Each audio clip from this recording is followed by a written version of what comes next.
ఊకుకే ఒక వ్యక్తి పేరు తీసుకొని ఇప్పుడు రామన్న తీసుకున్నాడు, రామకృష్ణారెడ్డి గారు తీసుకున్నారు, ఆ వ్యక్తి పేరు ఊకుకే తీసుకొని ఆయన పెద్దోని చేయాల్సిన అవసరం లేదు. ఎందుకంటే మనకు కష్టం వచ్చినప్పుడే కొన్ని విషయాలు తెలుస్తాయి. పెద్దలు అందుకే ఆలోచించి ఒక సామెత చెప్పింది, కుండ పగిలితే పగిలింది కానీ కుక్క బుద్ధి తెలిసిందని.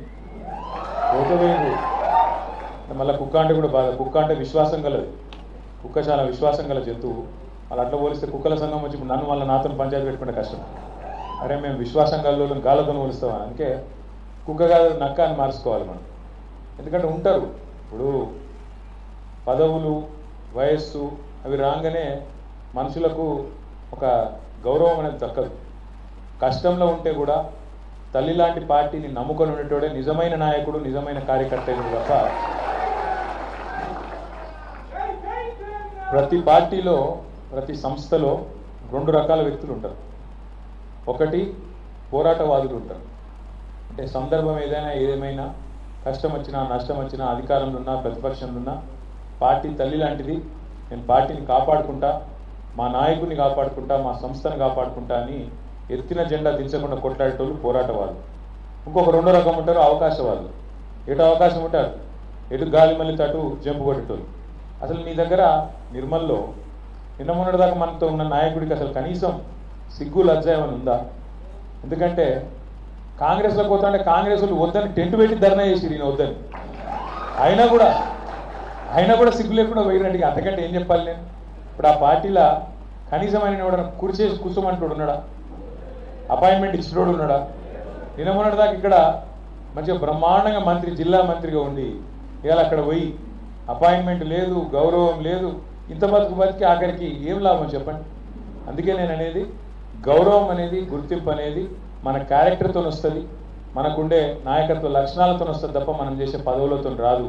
కాబట్టి పోయినోళ్ళు పోయినరు, ఉన్నోళ్ళతోనే మళ్ళీ ఫ్రెష్గా బ్రహ్మాండంగా మన సంస్థను పునర్నిర్మాణం చేసుకుందాం. మళ్ళీ నిర్మల్ తాలూకాలో అటు ముదోళ్ళ, ఇటు నిర్మల్ల, అటు ఖానాపూర్లా తిరిగి గులాబీ జెండా రెపరెపలాడేదాకా ఖచ్చితంగా మేమందరం ఉంటాం. మీ ఎంబడం ఏమంటామంటే ఓన్లీ ఎమ్మెల్యేలు ఎంపీలు కాదు, రేపు ఎంపీటీసీ ఎలక్షన్లు వస్తున్నాయి, జెడ్పీటీసీ ఎలక్షన్లు వస్తున్నాయి. కరెక్ట్ మనుషులను ఇంటికి అబ్జర్వర్లను పంపుతాం స్టేట్ పార్టీకి వెళ్ళి. కరెక్ట్గా ఒక్కొక్క నియోజకవర్గం ఒక్కొక్క ఊరు ఎక్స్రే తీస్తాం. తీసి ఆడ ఎవరు ఏంది ఎట్లా ఎవరైతే ఖచ్చితంగా మనకు రేపు మళ్ళీ గెలిచినాక జంపాయిటోళ్ళు వద్దు, గెలిచినాక మన ఎంబడ ఉండేటోళ్ళు నికాల్సుగా ఉండేటోళ్ళని పట్టుకొని దేవులాడి అట్లాంటి వాళ్ళకి ఎట్టికెట్టించుకుందాం.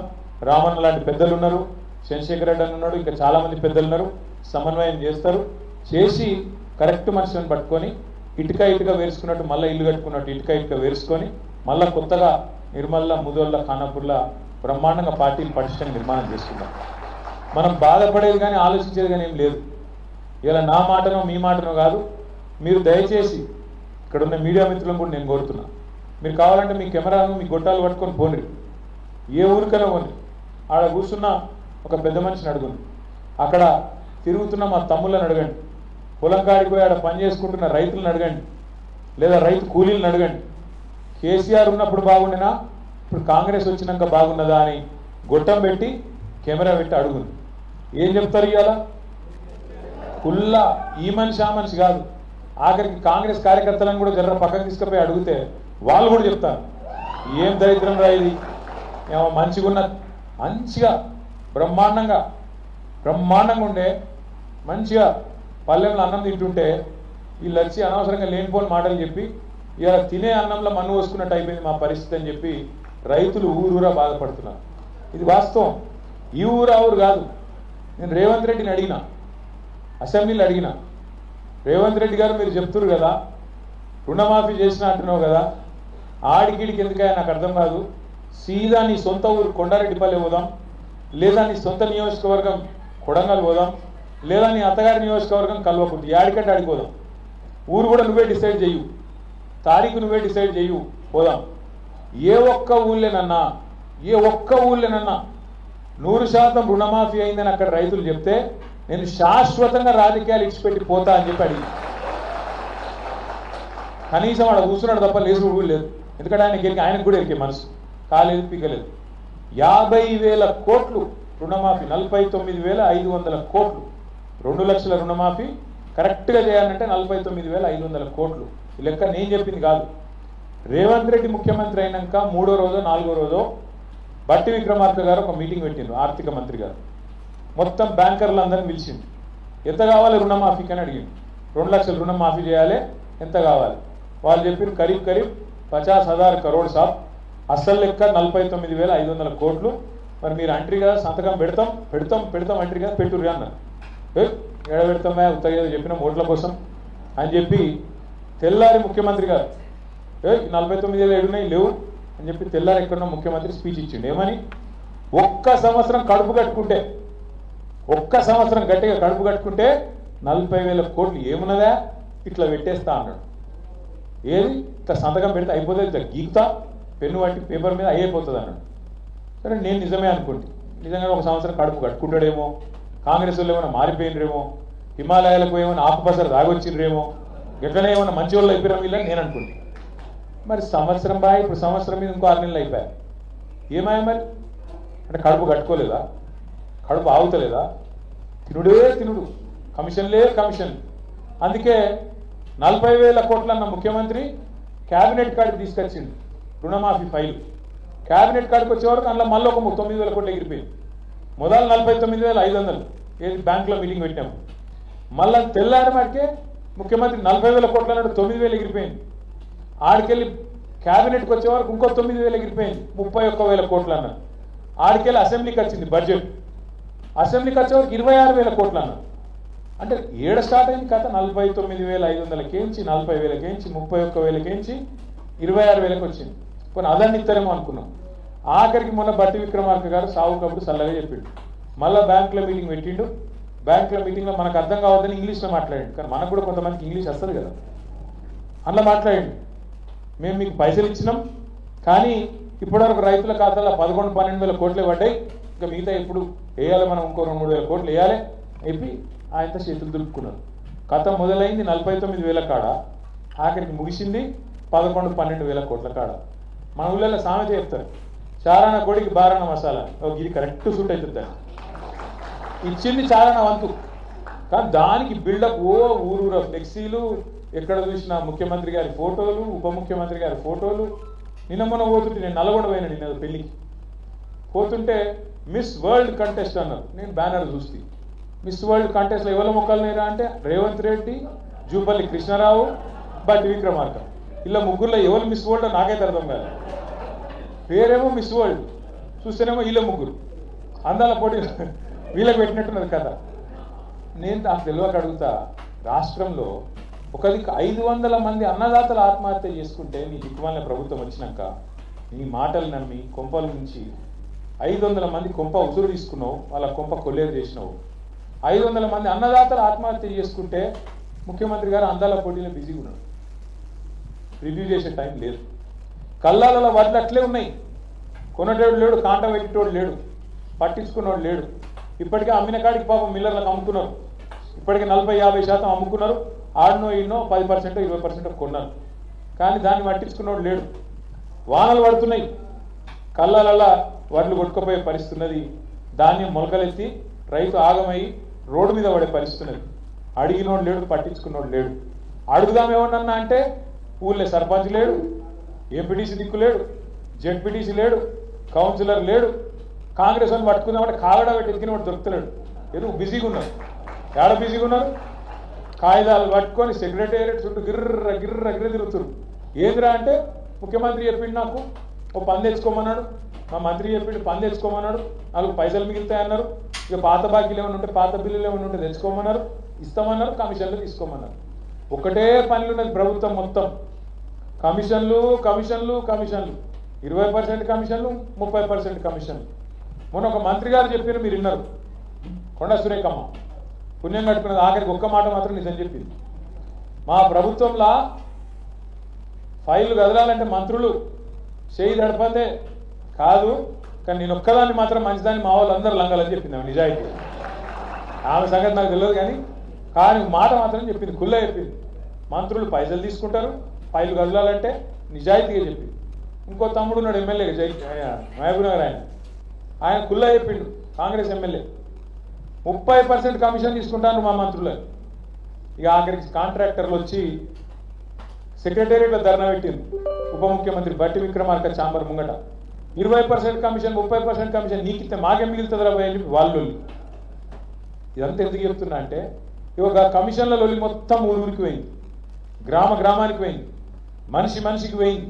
వీళ్ళెంత కుంభకోణాలు ఎంత దోపిడీ చేస్తున్నారో ఈ 16-17 నెలలనే బిల్డర్లను కాంట్రాక్టర్లను ఆఖరికి చిన్న నాయకులను ఎవ్వని వదలకుండా తాట తీస్తున్నారు, కమిషన్లు తింటున్నారు అనే మాట తెలిసినాక మరి పబ్లిక్ మైండ్ డైవర్ట్ చేయాలి కదా. అందుకే ముఖ్యమంత్రి ఏం చేసిండు, కేసీఆర్ గారికి కమిషన్ నోటీస్ లేదు, కాళేశ్వరం కమిషన్ నోటీసులని నిన్నో కథ. ఇక అది రాగానే మిగతా మరుగున పడతాయి. కేసీఆర్ అంటే మన ఎట్లుంటుందో వరంగల్లో చూసిరు కదా, మీరు చూసిరు వచ్చిరు అందరూ. కేసీఆర్ కదిలితే మొత్తం మళ్ళీ తెలంగాణ సమాజం అంతా అక్కడికి వచ్చి వరంగల్కి వచ్చి చరిత్రలో చూడని ఒక అద్భుతమైన మీటింగ్ అద్భుతంగా విజయవంతం చేసినందుకు నిర్మల్ జిల్లా నాయకులకు నిర్మల్ తాలూకా నాయకులకు కూడా మనస్ఫూర్తిగా ధన్యవాదాలు చెప్తున్నాను. కేసీఆర్ కదలంగానే వీళ్ళకి భయం పుట్టుకున్నది. మళ్ళీ అమ్మా కేసీఆర్ బయటకు వచ్చిండు, మళ్ళీ లక్షల మంది వచ్చిర్రు, మన పని తుస్సు. కాబట్టి ఏం చేయాలి, ఏదో ఒకటి చేయాలి, నోటీసులు ఇవ్వాలి, ఏదో జరుగుతుందన్నట్టు బిల్డప్ ఇవ్వాలి, ఏదో ఒకటి చేసి మన వైఫల్యాల నుంచి మన అటర్ ఫ్లాప్ గవర్నమెంట్ నుంచి ప్రజల దృష్టి మలచాలి. నిన్నగాక మొన్న నేను గుల్జార్ హౌస్ అని హైదరాబాద్లో చార్మినార్ పక్కకే ఉంటుంది, అక్కడ పెద్ద అగ్ని ప్రమాదం జరిగింది. ఒకటే ఇంట్లో ఒకటే కుటుంబానికి సంబంధించిన వాళ్ళు 17 మంది చచ్చిపోయింది. కనీసం ముఖ్యమంత్రికి అర నిమిషం టైం లేదా గీంచెలు గడికి పోయి కుటుంబానికి నేనున్నా, జరిగిందేదో జరిగింది, అక్కడ యాక్సిడెంట్ అయింది, మళ్ళా కాకుండా చూస్తా, ఎండాకాలం మీకు ఎట్లయింది రివ్యూ చేయొద్దా? టైం లేదు, బిజీ. దేనిలో బిజీ? అగ్ని ప్రమాదం బాధితులను చూసేందుకు టైం లేదు, అందాల పోటీలలో బిజీ, డ్రోన్ షోలలో బిజీ.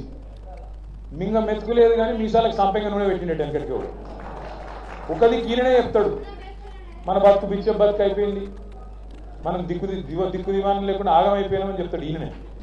నేను అసెంబ్లీలో చెప్పినా మళ్ళీ చెప్తున్నా మీ అందరికి. ఆ మధ్యలో ఒక సినిమా వచ్చింది అపరిచితుడు, చూసిరా ఎవరన్నా? అలా ఇద్దరు ఉంటారు, ఒకటే మనుషులు ఇద్దరు ఉంటారు అన్నాడు. వాడు ఇటు చూస్తే ఒక తిరుగుంటాడు, అటు చూస్తే తిరుగుంటాడు. ఇటు చూస్తే రాము అంట, అటు చూస్తే రెమో. రెమో అనేటోడు లంగా, రాము అనేటోడు మంచోడు. అర్థమైంది కదా? రెమో అనేటోడు లంగా, రాము అనేటోడు మంచోడు. ఈ రెమో అనేటోడు ఏమంటాడు, కేసీఆర్ అప్లపాలు చేసిపోయిందివా రాష్ట్రాన్ని, మొత్తం దివాలా తీసింది రాష్ట్రం, మన బతుకు బిచ్చ బతుకు అయిపోయింది. ఇక నేనైతే నన్ను పోతే ఢిల్లీలో దొంగను చూసినట్టే చూస్తున్నారు. దొంగ లెక్కన చూస్తారు కదా, దొంగను చూసినట్టే చూస్తున్నారు నన్ను. ఎవరైనా అపాయింట్మెంట్ అడిగితే వీడు చెప్పులేకపోతాడేమో అని చెప్పి అపాయింట్మెంట్ కూడా ఇస్తలేరు అని రెమో అంటాడు. ఏది నాకు అప్పే ఉడతలేదు అని రెమో. రాము అంటే ఏమంటాడు, అదే మనిషి మళ్ళా వాడేమంటాడు అసెంబ్లీలో, నేను 1,58,000 కోట్లు అప్పు చేసిన అని. అదే రేవంత్ రెడ్డి రాము రూపంలో అసెంబ్లీలో నేను 1,58,000 కోట్ల అప్పు 16 నెలల్లో చేసిన అంటాడు. కేసీఆర్ గారు 10 ఏళ్లలో సంవత్సరానికి 40,000 కోట్లు అప్పు చేస్తే అదే తప్పట. కానీ రేవంత్ రెడ్డి గారు సంవత్సరంలో 1,60,000 కోట్లు అప్పు చేస్తే అది తప్పు కాదట. కేసీఆర్ గారేమో అప్పు చేస్తే ఏం చేసిండు, 73,000 కోట్ల రూపాయలు రైతు బంధు రూపంలో మీ అందరికి టింగు టింగు టింగు అనుకుంటా 11-12 సీజన్లు మీ ఖాతాలు వేసింది. మరి రేవంత్ రెడ్డి గారు 1,60,000 కోట్లు అప్పు చేస్తేవి ఏం చేసినావు, ఆడబెట్టినావు. టింగు టింగు అంటే కేసీఆర్ ఆదికొస్తాడని టకీ టకీ అన్నాడు. ఆడరబై టకీ టకీ అంటే ఇంతవరకు టకీ లేదు టికీ లేదు. ఒక్క కాడ మాత్రం పడుతున్నాయి టకీ టకీ మని. ఏడా అది కరెక్ట్ మాట. ఢిల్లీలో మాత్రం టంచన్గా కొట్టకపోతే ఈయన పోస్ట్ ఊస్టింగ్ కదా, పీక్స్ తెల్లారు లేచేవారు కాంగ్రెస్లో ఎవడు కురుస్తాడో తెలియదు. అక్కడ మాత్రం పైసలు దన్ పడుతున్నాయి. ఏడా రాహుల్ గాంధీ ఖాతాల, ఢిల్లీ ఖాతాల, ఢిల్లీ పెద్దల ఖాతాల మాత్రం ఇక్కడ జరుగుతున్న దోపిడీని మంచిగా అక్కడికి పైసలు తీసుకుపోయి మాత్రం ఢిల్లీలో వంచుతాను. నేను అడుగుతున్నా, ఒకసారి యాడ్ చేసుకోండి మీరు. నేను అపరిచితులను ఉత్తగానే అంటలేను రేవంత్ రెడ్డి గారు. ఓ దిక్కేమో కేసీఆర్ ఉద్యోగాలు ఇవ్వలేదని రెమో అంటాడు, రాము అనేటోడేమో అదే కాగితాలు పట్టుకొని మళ్ళా తెల్లారి కేసీఆర్ ఇచ్చిన ఉద్యోగాలకే ఈయన పత్రాలు ఇచ్చుకుంటా పోజులు కొట్టుకుంటా ఆయన నిలబడుతాడు. కేసీఆర్ ఆనవాళ్ళు లేకుండా చేస్తా అంటాడు ఎవడు, రెమో. రాము ఏం చేస్తాడు, అందాల పోటీల కంటెస్టెంట్లను మన సచివాలయం కాడికి, ఆడికెళ్ళి సీదా మన కమాండ్ కంట్రోల్ సెంటర్ కాడికి, ఆడికెళ్ళి మన టీ హబ్కు, ఆడికెళ్ళి బుద్ధవనానికి, ఆడికెళ్ళి ఆఖరికి యాదగిరి గుట్టకు కూడా తీసుకుపోయి, యాదాద్రికి కూడా తీసుకుపోయి మళ్ళా ఆడ ఫోటోలు దింపుతాడు. మరి కేసీఆర్ ఆనవాళ్ళు లేకుండా చేస్తా అంటివి కదా, మరి మీరేమైనా కట్టింది ఉంటే, ఏమైనా పొడిచింది ఉంటే మీరు చూపెట్టకపోయినా మరి తీసుకుపోయి కాంగ్రెస్ వాళ్ళం 55 ఏళ్ళ ఇవన్నీ కట్టినామని చూపెట్టకపోయినా. అయితే అప్పుడు నిజాం కట్టిన చార్మినార్ ఉంది, లేదా మళ్ళీ కేసీఆర్ కట్టినవనే తప్ప మధ్యలో 55 ఏళ్ళు ఏమీ లేదు అనే మాట కూడా స్పష్టంగా తేలిపోయింది. ఇంకా ఆలోచన చేయండి, ఈ మనిషికి ఒక వ్యాధి ఉంది Revanth Reddy, multiple personality disorder అంటారు. ఒకడే మనిషి 4 లెక్క నడుస్తాడు అంట, మనకు ఉంది అది. అప్పుడే ఇట్లంటాడు, అప్పుడే ఎట్లా అంటాడు, అప్పుడే కాళేశ్వరం కూలేశ్వరం అయిపోయింది కొట్టుకుపోయింది అంటాడు. ఇంకో దిక్కేమో అదే కాళేశ్వరంలో కొండపోచమ్మ సాగర్కి వెళ్ళి హైదరాబాద్ నీళ్లు తెస్తా అంటాడు. అయితే అదన్న కావాలి లేకపోతే ఇదన్న కావాలి, రెండిట్లయితే. కొండపోచమ్మ ఉన్నదే కాళేశ్వరంలో ఉన్నాయి, మల్లన్న సాగర్ ఉన్నదే కాళేశ్వరంలో ఉన్నాయి. అది కూలిపోతే మరి నీళ్ళు ఎక్కడికి వెళ్ళినాయి? మల్లన్న సాగర్లో, కొండపోచమ్మ సాగర్లో. అయినా నాకు తెలియక అడుగుతా, నాకు నిజంగానే తెలియక అడుగుతున్నా. ఇప్పుడు మీరు ఒక ఇల్లు కట్టిరు అనుకో, ఇల్లు కడితే 2 నెలలు మంచిగా ఉన్నది, బందోబస్తు ఉన్నది, ఇల్లు ఇబ్బంది లేదు. 3వ సంవత్సరంలో వాడో వీడో లట్టుగాడ పొట్టుగాడ దొంగ పని చేసిండు, మొత్తానికి పక్కింటోడు ఏదో బ్లాస్టింగ్ చేసిండు, ఏదో ఒకటి చేసిండు, మీ ఇంట్లో చిన్న పర్రెపడ్డది, నీళ్ళు వస్తుంది. ఏం చేస్తారు మీరు? ఇల్లంతా గులగొడతారా? అది బుద్ధున్నోడు ఏం చేస్తాడు? దాన్ని మంచిగా రిపేర్ చేసి ఏదో బందోబస్తుగా మొదలు 4 రోజులు అది ఊతాం. అది దాన్ని ఏమంటారు, పూసి ఏమంటారు దాన్ని, లప్పం కొడతాం. లప్పం కొట్టి నీళ్ళు రాకుండా చేస్తాం. దబ్బన తాత్కాలిక మరమ్మతు కాదు కూడదంటే దాన్ని శాశ్వతంగా ఏదన్నా రిపేర్ చేసుకొని దాన్ని బందోబస్తుగా చేస్తాం. బుద్ధినోడు ఎవడని అదే చేస్తాడా? ఎవడని ఇల్లు గులగొడతాడా? మొత్తానికి పర్యబడితే రేవంత్ రెడ్డి మాత్రం ఇల్లు గులగొడతా, సమస్యనే లేదు. కేసీఆర్ పేరు వచ్చింది, కాళేశ్వరం కడితే నేను బరాజ్ని గులగొడతా, కూలగొట్టి మళ్ళా కడతా. మేస్త్రా మన్నా, మేస్త్రి అంటే మనోడు అంటుడు, గుబ్బ మేస్త్రి కదా అంటుడు. మేస్త్రి అంటే కట్టేటోడు, వీడు కూలగొట్టేటోడు. కూలగొడుతుంది కూడా సెపరేట్ మేస్త్రీలు ఉంటారు. మీరు చూడుర్రి, 17 నెలల 17-18 నెలల ఒక్క ఇటుక పెట్టిన ఎక్కడైనా కొత్త ప్రాజెక్ట్ ఏదైనా కట్టిండా? కేసీఆర్ మరి 40,000 కోట్ల అప్పు సంవత్సరానికి చేస్తే రైతు బంధు ఇచ్చిండు, కరెంటు మంచిగా చేసిండు, నీళ్లు మంచిగా చేసిండు, ప్రాజెక్టులు కట్టిండు, ఇల్లు కట్టిండు, ఇన్ని కథలు చేసిండు. నువ్వేం చేసినావు? ఇక ఎన్ని చెప్పాలి? రైతు వేదిక చెప్పాలి, ఎన్ని చెప్పాలి? ఇక నేను ఊరూరికి డంపింగ్ యార్డ్ కట్టినాం, నర్సరీ కట్టినాం, వైకుంఠ ధామాలు కట్టినాం, 1-2 ఎన్ని చెప్పమంటావు అంటున్నా. అందుకే ఈ బాగానే అన్ని చెప్తున్నావు కదా, మరి నిర్మల్ ఎందుకు ఓడిపోయారు? మరి ఇన్ని చేసి నిర్మల్ ఎందుకు ఓడిపోయారు? నేనేమంటున్నా అంటే నేనేం చెప్తున్నా అంటే, మీరు దయచేసి ఒకటి గుర్తుపెట్టుకోండి, నిర్మల్లో కానీ ముదోళ్ళలో కానీ ఇంకొకటి పని అంతటా అయింది, పని అంతటా అయింది, ఫలితాలు కొన్ని చోట్లనే వచ్చినాయి. ఎందుకు అంటే కారణం ఒకటి మనం పెట్టిన అభ్యర్థి మీకు నచ్చక కావచ్చు, లేదా రెండోది మీరు కూడా కొంత నీరసపడ్డారు. ఏమనుకున్నారు? మా ఒక్క ఎమ్మెల్యే ఓడిపోతే ఏమైతే, కేసీఆర్ అయితే గెలుతాడు కదా, ఏం హుషారున్నారు, మా ఒక్కడు వీక్తే ఆయన మాత్రం ముఖ్యమంత్రికి ఉంటాడు, మా ఒక్కడు కటింగ్ పెడదాం అనుకున్నారు. అట్లా మీ లెక్క చాలా మంది అనుకున్నారు. దాంతో ఏమైంది? మొదటికి మోసం వచ్చింది, అక్కడ లంగలు దొంగలు కూర్చున్నారు. కేసీఆర్ను దొర అని తిరిగి ఇప్పుడు దొంగని తీసుకొచ్చి కూర్చోబెట్టి ఏం చేద్దాం? మరి ఇంకా 4 ఏళ్ళు భరించాలి. అందుకే మీ అందరితో నా ప్రార్థన ఏంటంటే, మనం కేసీఆర్ గారి నాయకత్వంలో 76-77 ఏళ్లలో ఈ భారతదేశంలో ఇంకా కూడా చాలా రాష్ట్రాలు దిక్కుదోసని పరిస్థితులు ఉన్నాయి. ఏం చేయాలో వాళ్ళకి తెలుస్తలేదు, ఇంకా కూడా చక్కగా నడుపుకోలేకపోతున్నారు. కానీ మన రాష్ట్రంలో ప్రజలకు ఏం కావాలి, పల్లె ప్రజలకు ఏం కావాలి, పట్టణ ప్రజలకు ఏం కావాలి, ఒక ఆలోచనతో అర్థవంతంగా అద్భుతంగా చేసుకొని అటు పల్లెలు ఇటు పట్టణాలు రాష్ట్ర సంపద పెంచడం. ఇప్పుడు మీ నిర్మల్ తాలూకాలనే ఆ రోజు కేసీఆర్ గారు 2014లో ముఖ్యమంత్రి అయినప్పుడు 1 ఎకరం భూమి ఎంత విలువ, కేసీఆర్ దిగిపోయినాడు భూమి విలువ ఎంత, ఎన్ని రెట్లు పెరిగింది? ప్రతి మనిషికి సంపద పెరిగిందా లేదా? భూమి ఉన్నోళ్ళే, భూమి లేదు లేదా ఇంకా ఇతరత్ర ఉంటే కూడా ఏదో రూపంలో పెన్షన్లు ఇచ్చుడో, లేకపోతే కళ్యాణ లక్ష్మి ఇచ్చుడో, కేసీఆర్ కిట్ ఇచ్చుడో, రైతు బంధు వేసుడో, ఇంకోటి రైతు బీమా ఇచ్చుడో, ఏదో ఒక రూపంలో ప్రతి మనిషికి ఏదో ఒకటి సాయం అందింది. ఆఖరికి ఒక ముస్లిం కుటుంబం ఉంటే రంజాన్ పైసలు ఉన్నాయో లేవో అని చెప్పి వాళ్ళకి కొత్త బట్టలు పెట్టింది కేసీఆర్, రంజాన్ తోఫా అన్నది దాని పేరు. బతుకమ్మ చీర ఇచ్చి దసరా అప్పుడు ఆడబిడ్డలకు బతుకమ్మ చీరలు ఇచ్చింది. క్రిస్టియన్లు అయితే క్రిస్మస్ అప్పుడు క్రిస్మస్ కానుక ఇచ్చింది. అట్లా కులం మతం పంచాయతీ పెట్టలేదు, అందరిని మనుషులు లెక్క చూసుకున్నాడు, పేదోళ్ళకు కూడా అడుగులో పెట్టుకొని చూసుకున్నాడు. మీ నిర్మల్ తాలూకా ప్రజల చిరకాల కోరిక మా జిల్లా మాకు కావాలి, మంచిర్యాలలో కోరిక మా జిల్లా మాకు కావాలి, అట్లే అక్కడ ఉండే గిరిజనుల కోరిక ఆసిఫాబాద్ కుమరం భీమ్లా మా జిల్లా మాకు ఉండాలి, మా తాలూకా కాదు మా జిల్లా ఉండాలంటే మీ పాత ఆదిలాబాద్ జిల్లాలో నిర్మల్ జిల్లా చేసిండ్రు, మంచిర్యాల జిల్లా చేసుకున్నాం, ఆసిఫాబాద్ కుమరం భీం జిల్లా చేసుకున్నాం, 4 జిల్లాలు చేసుకున్నాం. ఎక్కడికో ఆదిలాబాద్ పోయి కలెక్టర్నో లేకపోతే ఎస్పీనో కలిసే అవసరం లేకుండా మీ కాడనే మీ దగ్గరనే పెద్ద పెద్ద ఆఫీసర్లను తీసుకొచ్చి జిల్లా అధికారులు మీ గడపం కూడా పెట్టింది. అట్లే జీవితంలో మీరన్నాడు ఊహించుండదు, నిర్మల్ జిల్లా కేంద్రంలో, నిర్మల్ తాలూకా కేంద్రంలో ఒక మెడికల్ కాలేజ్ వస్తుంది, ఒక నర్సింగ్ కాలేజ్ వస్తుంది, మా పిల్లలు మా దగ్గరనే చదువుకుంటారు, డాక్టర్లు అవుతారు అని మీరు అనుకోలేదు. కానీ చేసిండు కేసీఆర్.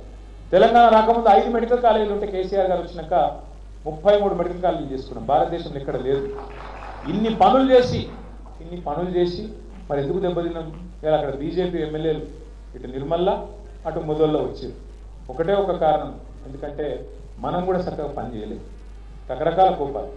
ఒక ఇంట్లే ఇప్పుడు మీ ఇంట్లోనే 4-5 మనుషులు ఉంటే సాయంత్రం రాత్రికి ఏం తిందాం, ఏం వండుకుందాం కూర అంటే 4 రకాల అభిప్రాయాలు వస్తాయి.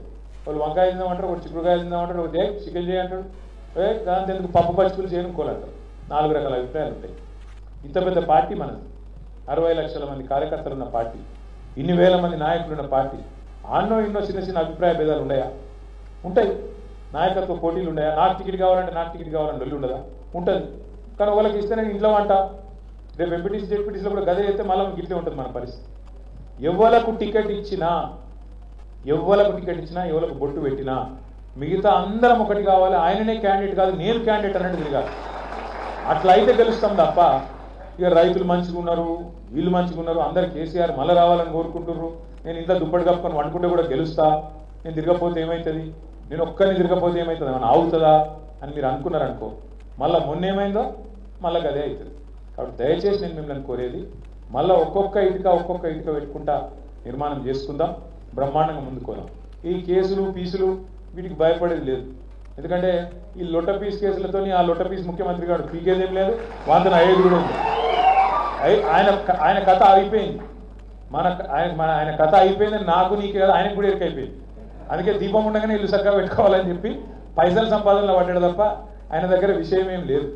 ఒక్క గ్యారంటీ కూడా అమలు చేయబోడు ఆయన. ఎందుకంటే ఆయనకు ఇంట్రెస్ట్ లేదు.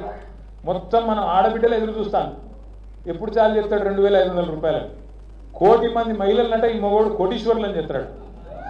కోటీశ్వరులని చేసి వేరు ముందు నెలకు 2,500 నెలకు 2,500 ఇవ్వాలని చెప్పి 18 ఏళ్ళు నిండిన ఆడబిడ్డలు ఈ రాష్ట్రంలో 1,68,00,000 మంది ఉన్నారు. వాళ్ళు ఎదురు చూస్తాను. ఏం చెప్పిండి ఈయన? అత్తకేమో 4,000, కోడలకు 2,500 ఇస్తాను. కేసీఆర్ ఇంట్లో ఒక ముసలవకో ఇస్తుండు పెన్షన్, నేను ఇద్దరికి ఇస్తా అన్నాడు.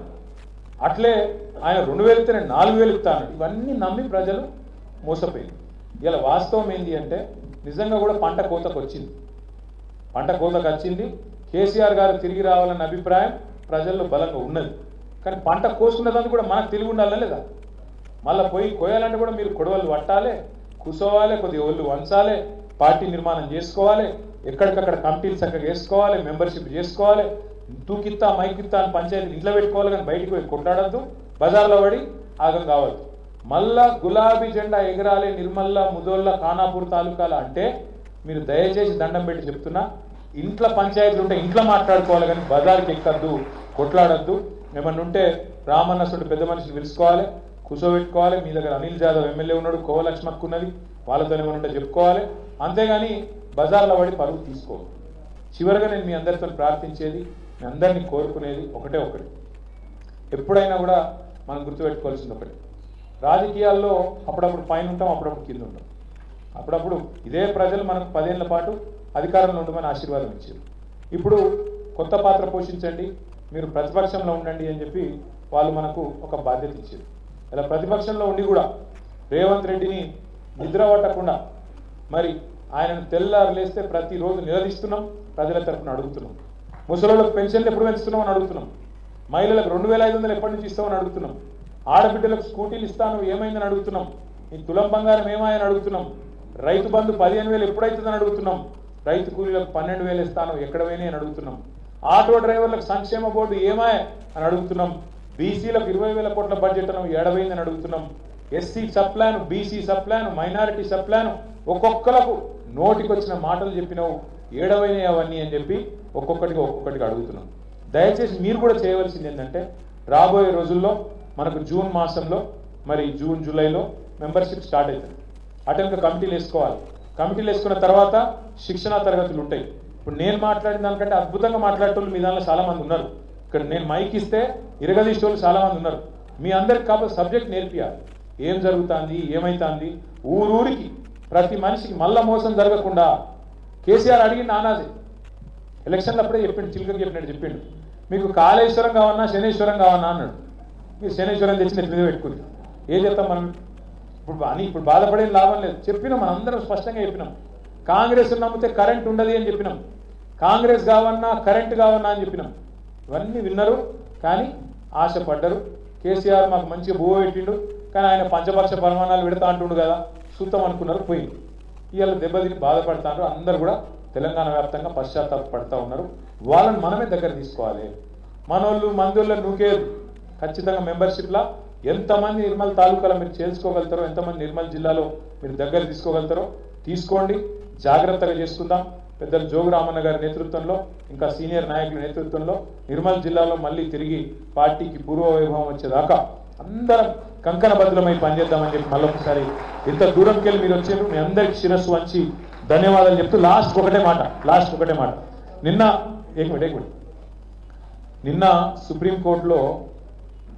సుప్రీంకోర్టులో పాలమూరు రంగారెడ్డి ఎత్తిపోతల పథకం మీద ఎవరో కేసు వేస్తే ఆ కేసు కొట్టేసింది సుప్రీంకోర్టు. ఇది ఏం తప్పు జరగలేదు, అంత చక్కగానే జరిగింది. అదే సమయంలో సుప్రీంకోర్టు ఒక మాట అన్నది, కాళేశ్వరం అనేది ఒక ఇంజనీరింగ్ అద్భుతం అనే మాట కూడా సుప్రీంకోర్టు స్వయంగా చెప్పింది. ఎందుకు చెప్తున్నా అంటే, ఎవడు ఏమన్నా ఎవడు కారు కూతలు కూర్చున్నా మనం యాద పెట్టుకోవాల్సింది ఒకటే. చిన్నప్పుడే పెద్దోళ్ళు చెప్పిన మనోళ్ళు, నిజం అనేది కడప దాటే లోపల అబద్ధం అంగేసుకుని ఊరంతా తిరిగేస్తుంది. అట్లే ఈ లంగల్ వీళ్ళు కాంగ్రెస్ వాళ్ళు. నా డౌట్ అయితే వాళ్ళే గులగొట్టింటారు. మేడిగడ్డ దగ్గర కూడా బాంబు గింబ పెట్టి వీడియో ఏదో చేసింటాడు. ఇక అంతలు వచ్చారు చేసి మళ్ళీ వాళ్ళే బదనాం చేసి పర్యబడితే కాంగ్రెస్ వాడేమో దున్నపో తినింది అన్నాడు, బీజేపీ కూడా దుడ్డని కట్టే ఎక్కడ ఉంది దుడ్డే అని వాడు తిరుగుతాడు. ఎన్డీఎస్ఏ రిపోర్టర్ ఇద్దరు ఒకటే దొంగలు, ఇద్దరు దొంగలే. కాంగ్రెస్ వాడు బీజేపీ వాడు. ఇద్దరిని నమ్మద్దు, మనం అప్రమత్తంగా ఉండాలి.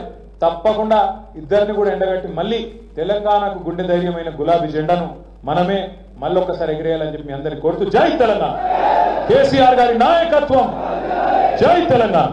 ఒక్క నిమిషం. ఇప్పుడు